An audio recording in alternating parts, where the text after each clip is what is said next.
It seems ever so often that we find these articles online that are written by people who, I guess, have a hatred for certain genitalia, and then we'll go around and talk about the war on women and all that crap. Um, it sucks too because it makes at one point a very good point. This person here, Heather Timmons, on Quartz.com, and the article's title is "Men with Vague Ideas Are Outraising Women with Plans in the Democratic 2020 Race." That's the man with no idea right there. She knew one of them was correct.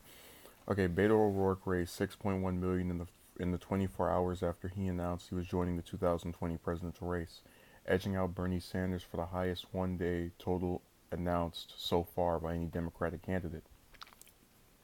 Only four candidates in the crowded field of Democrats have said how much money they have raised upon initiating their run. The one-day total from a fifth candidate, Elizabeth Warren, is available from a federal elections commissioning filing.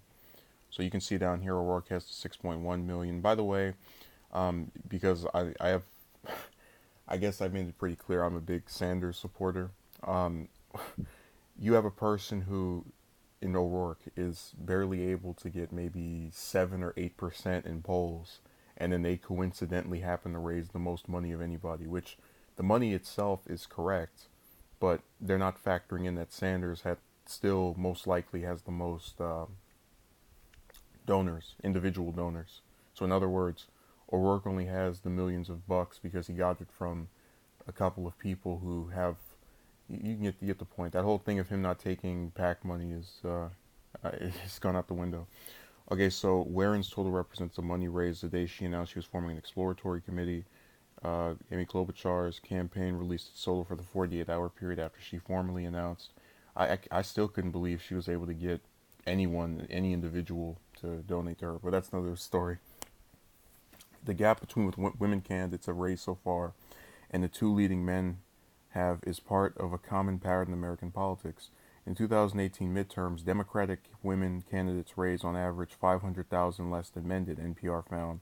Men dominated fundraising in 2016, and donors and bundlers who collect donations were predominantly male.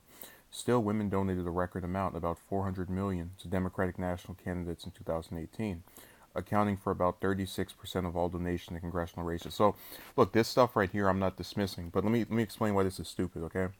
So she loses her mind, this person who wrote this article, because the two people who raised millions and millions of dollars are guys. But the race, they make all this hoopla about, oh my God, so many women, blah, blah, blah, blah. It's still mainly guys out of the major candidates. So these two males have not only raised more money than the few women that are in there, the five or six, but then all of the men combined as well.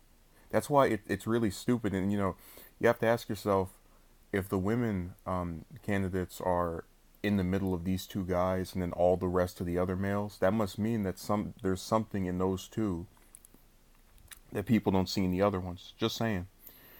But continue to berate me for not wanting to vote for someone because of what they have between their legs.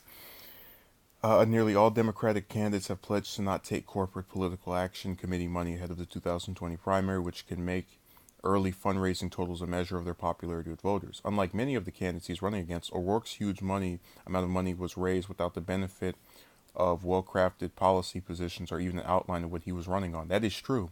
His announcement was followed last week by a series of public appearances in Iowa, home of the first Democratic primary season battleground, and live streams on Facebook, where the candidate has begun to flesh out some policy ideas, and NBC News described his process. Asked about the single-payer healthcare system that he once supported, O'Rourke indicated that he's now more open to a hybrid system that would also keep private insurance in place. So, he switched around very quickly.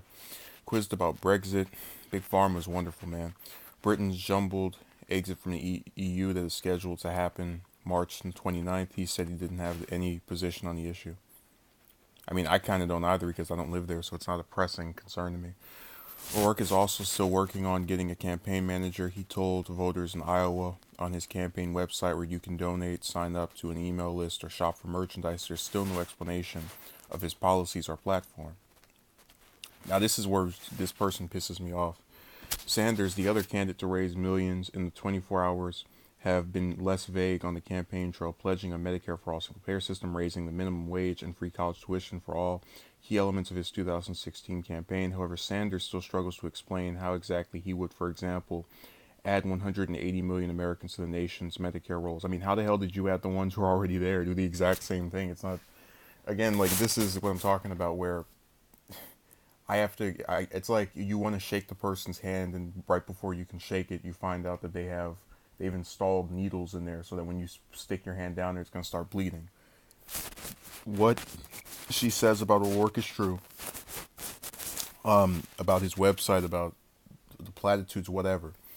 But you can't go after Sanders in the same way. Sanders is literally just the politician that always talks about things of substance, whether you like him or not. Warren did the homework. Warren, a Massachusetts senator, has raised the least money according to public available information, yet she has offered up probably the most detailed, comprehensive plans to tackle problems facing the American middle class. Coverage of her campaign now questions how long her candidacy can last. I mean, when you're polling at 4, 5, and 6%, you have other people in the 20s and 30s. I wouldn't. Why would we not question when the hell you're going to drop out? So they're talking about, and look, again, I'm not opposed to Warren as far as just one of the candidates I think is acceptable, but this person isn't taking into account that when you have people who are seen as having a good chance of winning, like Sanders, like Biden, again, going by polls, things can change, but the two of them, Harris, O'Rourke, when you see that constantly in the media, constantly in polls, you're less likely to donate to campaigns that you think don't have a snowball's chance in hell of being able to do it.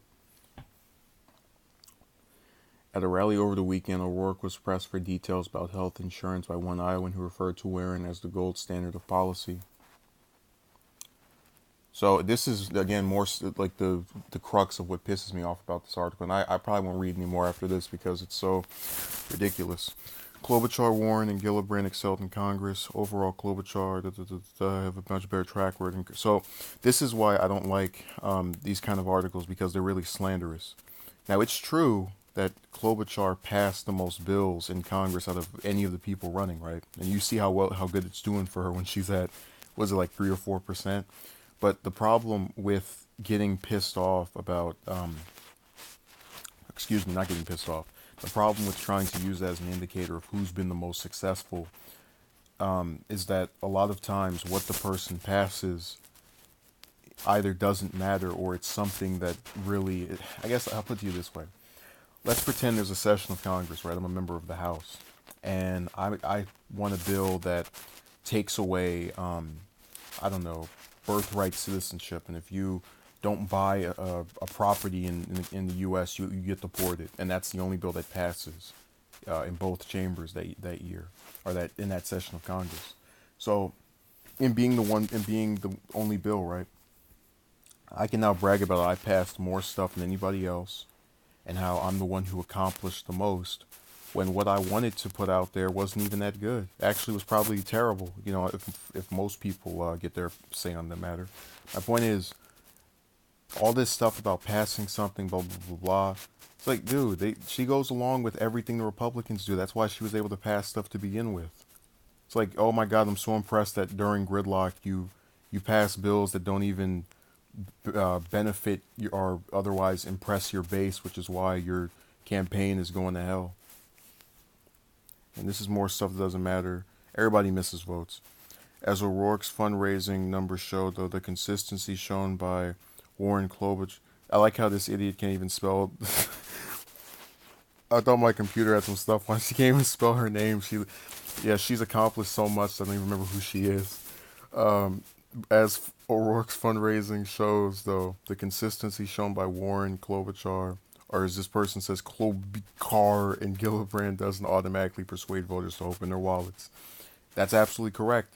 And the consistency means nothing if it doesn't translate to results. What the hell can anyone name? Like, this is what gets me, right? Talk to a supporter of Klobuchar, talk to a supporter of Gillibrand, talk to a supporter of Harris.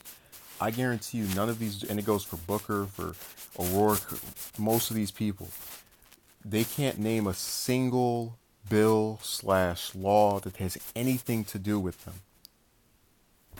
I guarantee you. And it shows you that a lot of the support for these candidates, these chicks, rather, is manufactured. This person doesn't care about Warren or any of these other people, because if they did, they would actually talk about what is going on with this campaign versus just why didn't you make the most money? Oh my God, people hate women or don't like women as much because reasons. It's like, dude, no, whatever. So I explained that this article is stupid. The person who wrote it is a ultra feminist that wants you to basically not factor in things that have nothing to do with gender, like if people actually think the candidate can win and whether that's going to make them donate. So I hope you enjoyed this expose on stupidity.